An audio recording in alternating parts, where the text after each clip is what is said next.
तर नमस्कार मित्रांनो, महाबळेश्वरमध्ये मी गेलो होतो 3 दिवसासाठी मुक्कामी. तर काही कारणामुळं व्हिडिओ थोडा लेट पडला. तर मी माझ्या हॉटेलमध्ये थांबलो होतो मुक्कामी. मस्तपैकी नाश्ता करण्यासाठी कॅन्टीनवर गेलो होतो. नाश्ता करून कॅन्टीनमधून निघालो वेण्णा लेक पॉईंटला. तिथं बोट रायडिंग होती. बोट रायडिंग एकदम बढियापैकी होती. मस्त एक नंबर तिथला बघण्यासारखा व्ह्यू नजारा आहे. तुम्ही गेलात तर वेण्णा लेकला नक्की विजिट करा. एकदम भारी आहे प्लेस. तिथून पुढं गेलो मॅप्रो गार्डनला. मॅप्रो गार्डनच्या शेजारीच स्ट्रॉबेरीची शेती होती. शेतीमध्ये बघितलं तर काय एवढं भारी नजारा होता की नाही, सांगता सोय नाही. मग लगेच तिथून थोडंसं पाठीमागं आलं की मॅप्रो गार्डनमध्ये त्यांची कॅन्टीन आहे. कॅन्टीनला नाश्ता वगैरे एकदम बढियापैकी भेटतो. तर एकदम शाळेचे आले होते विद्यार्थी, ते एन्जॉय करत होते मॅप्रो गार्डनच्या चॉकलेटच्या हौदापाशी.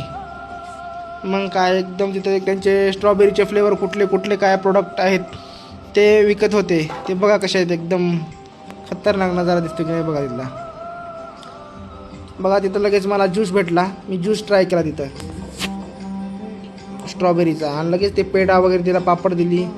तर कसा वाटला तुम्हाला व्हिडिओ? हे बघा लिची कसा आहे शॉपिंग मॉल तिथला, बढिया की नाही?